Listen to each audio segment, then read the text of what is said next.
הראשונים, לפני שהגרמנים נכנסו, ששנאו אותנו ורצחו אותנו. The answer is that he wasn't surprised. He knew that the Ukrainians hated us, hated Jews, with vengeance. And they were the first one to start murdering Jews as soon as the Germans entered town. So he wasn't surprised at all.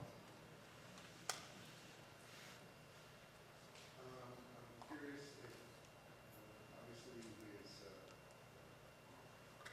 flight from all the problems of the Philadelphia, if Slav was planned and strategic or more akin to what Loisel described as a well instinct that he was neither aware of at the time or aware of now. השאלה פה היא לגבי הבריחה שלך באופן כללי. האם זה היה משהו שתכננת עליו, תכננת אותו בצורה אסטרטגית, חשבת לעומק, או שזה היה משהו יותר ספונטני, שבמקום החלטת מה אתה עושה? The question, just for those who didn't hear Mitch, was whether his escape was more strategic in planning or was it more spontaneous, just decided to do something on the spot?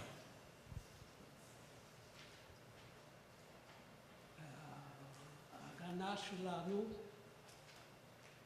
הייתה תמיד בריחה, לברוח, לרוץ משהו יותר זמן.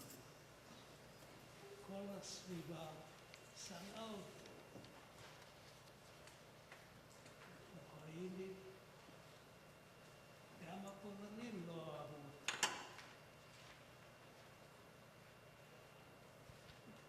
My father's answer is that his thought was always constantly to run, always. So I think to your point, it would be that it was more like an instinct as opposed to something well planned or anything like that. And he also added that the everyone all around them was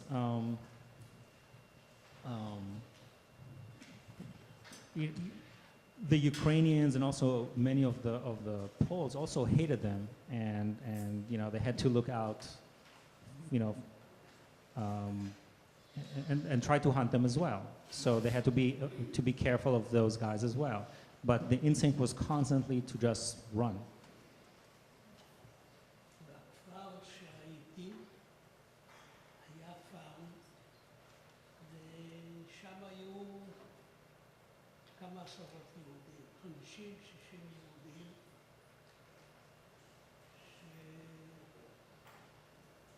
שעבדו שם. באחד הלילות, לפני שהצבא האדום שחרר את האזור,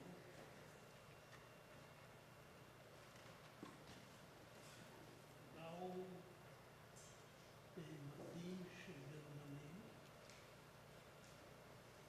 והם דיברו ביניהם גרמנית כמו אוקראינים, כמו כאלה שלא יודעים גרמנית. באו ודיברו, עזבו. כמה יהודים שהיו שם היו רגועים. תבואו או יום או יומיים בלילה, באו ושחטו את כולם, כל אלה שהיו בחרם הזה, פשוט חתכו אותם עם כלשבים, עם סכינים, אז הזריקו אותם והיינו כמה נערים. My father is repeating the story that I mentioned briefly about the massacre that took place in that plantation in the village. And what he also added, obviously, I didn't tell you the entire story, but he also mentioned that a couple nights prior to that massacre, he was actually in that plantation, and he was there sleeping in the barn or something, and he overheard a group of Ukrainians who were dressed in German army uniform and also spoke German between them, but with a very heavy Ukrainian accent. So he sensed that something fishy was going on. And then a day or two later, he's pretty certain that these people came back, and these were the ones who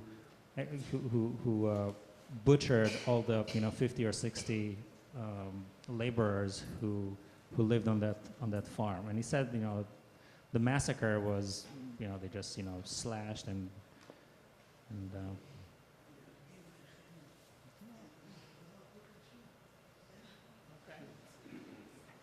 אחד מהם אמר, יצא לאור בגרמנית, Chef, ich werde schießen. Chef, nein, schlafen. Und die Partei, der Chef, darf ich schießen oder nein?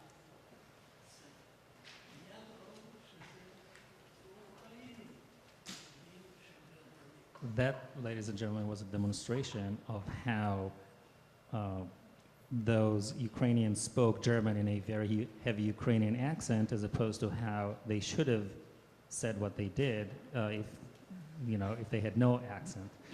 It's, I'm sure you could tell. Sir.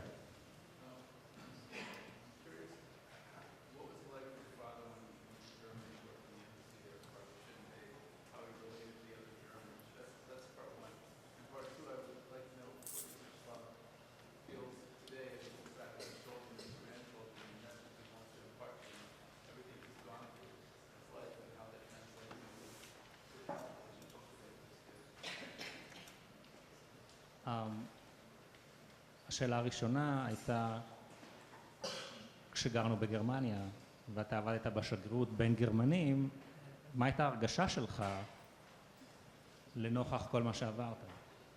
ההרגשה הייתה שזכיתי לייצג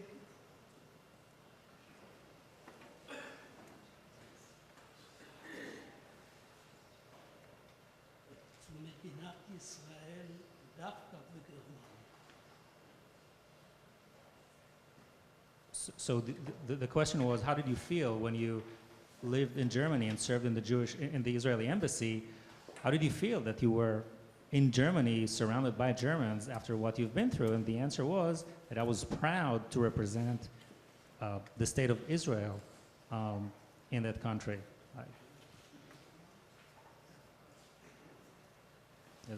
As a way of triumph, I would say. השאלה השנייה שנשאלה הייתה, לאור מה שעברת, איזה מסר, מה היית רוצה להעביר לילדים שלך ולנכדים שלך?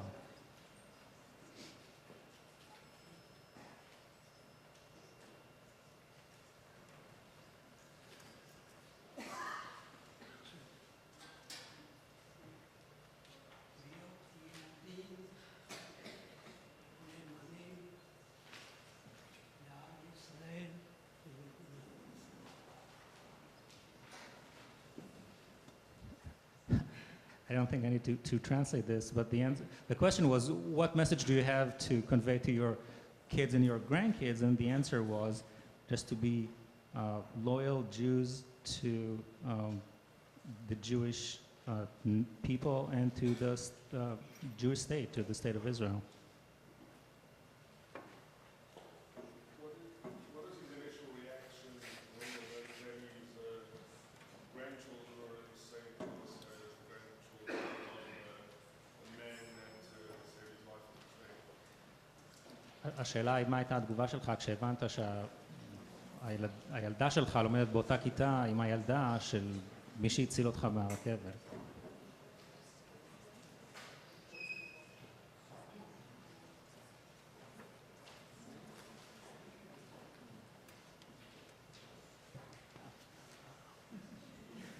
Surprise? Sorry, go ahead.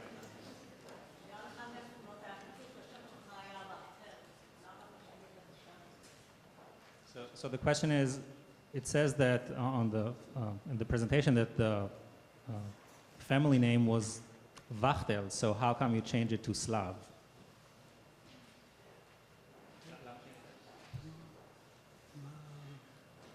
מה זה סלאב ומה כשנשלחתי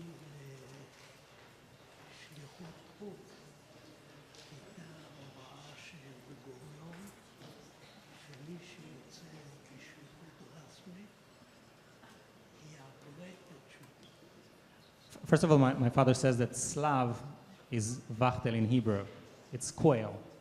And the reason that he changed the name to a Hebrew name was that because when he went to serve in the Israeli embassy in Germany, there was then a directive from Ben-Gurion that all the representatives of the state of Israel need to have Hebrew names.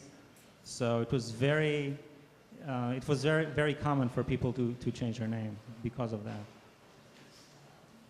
Yeah.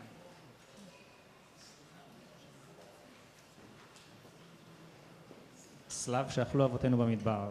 Quail that our ancestors ate in the desert, my father wanted to emphasize. כן, שייקה. You told me, I don't know if it's true, but you said that my grandmother said that the Ukrainians were worse than the Germans. Is that true? מה ששי שואלת, שי אומרת, אתה אמרת לי שהאוקראינים היו עוד יותר גרועים מהגרמנים. זה באמת היה? זה נכון? הגרמנים רצחו לפי פקודות, לפי תוכנית. והאוקראינים, לפני שהגרמנים הגיעו, האוקראינים באו עם כל מיני כלים, עם גרזינים, עם חרמש, ועם סתם. זה די לרצוח ילדים. ככה שברגע שגרמנים הגיעו, הם עצרו את כל זה. אמרו רק לפי פקודה.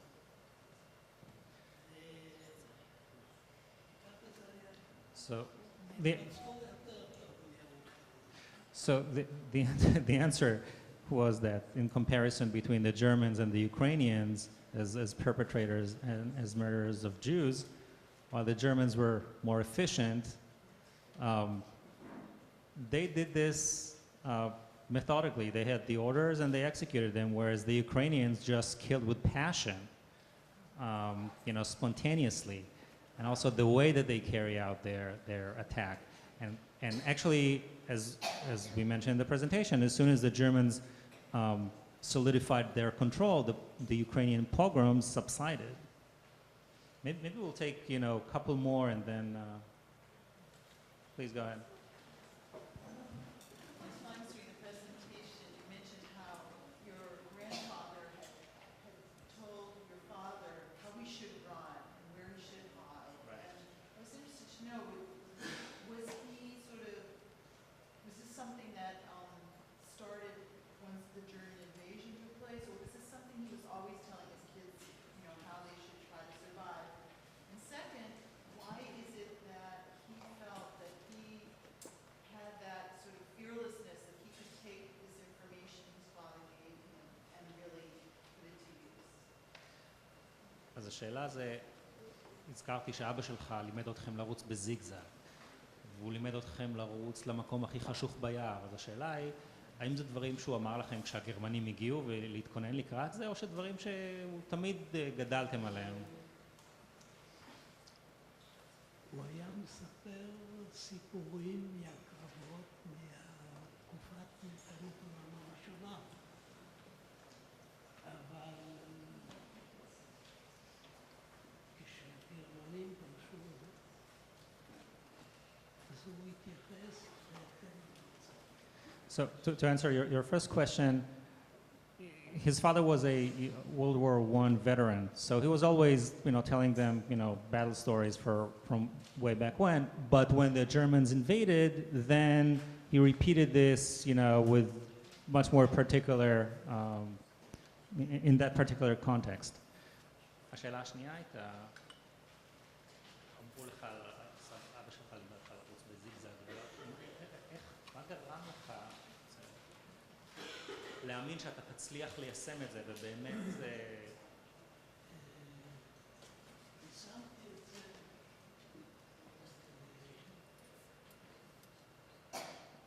עם הכיבוש הגרמני, יישמתי את זה בשטח.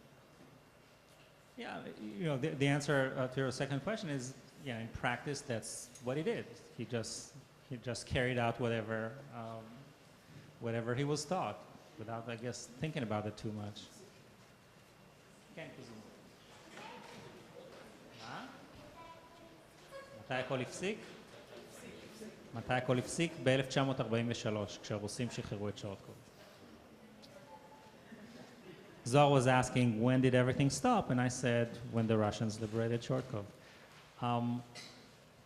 You know, I could probably spend the entire evening here. Okay, we'll take one more. Julie, I've seen your hand there. Go ahead. First of all, I'd like to compliment you as a son who took this time himself to recount the history, to learn the history. And I was curious, when did you first hear the story? Was your father forthcoming with you while you were being raised? And did you go further beyond his story and narration? How well versed are you? Yeah, first of all, we actually disagree on this first point. You know, he always says that he didn't start telling us stories until we were old enough to understand. But I remember even as a young kid, look, when you live in Israel, on Yom HaShoah, at least back then, there was one TV channel.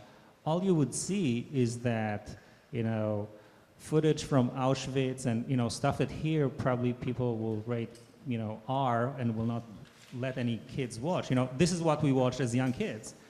So, of course, we heard the stories from him as well.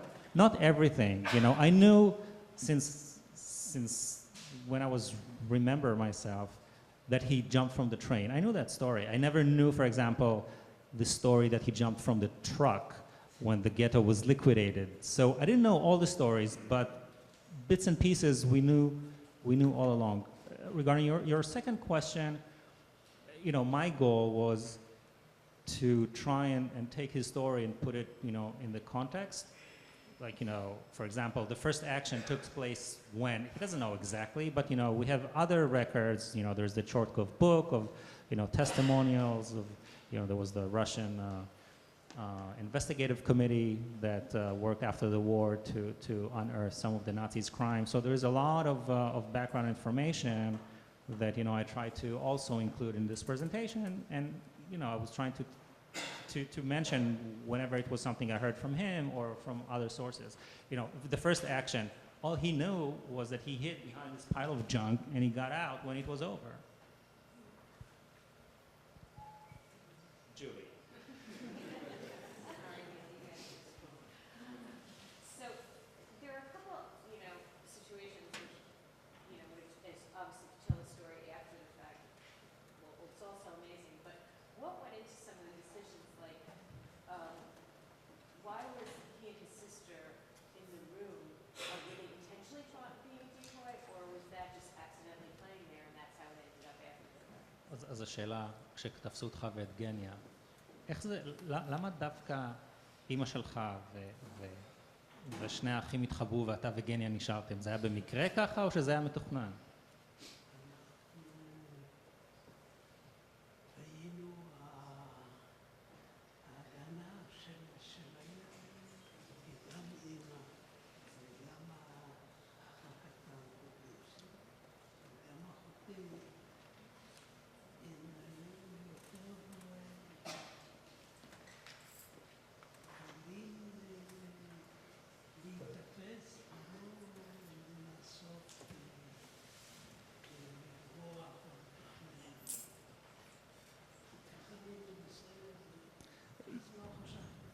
You know what, Julie, actually, I think Healy asked me this question today. One of my daughters, Shai asked me that question today. Like, how come his mother agreed to have him? It was planned. And he and his sister chose to be the bait.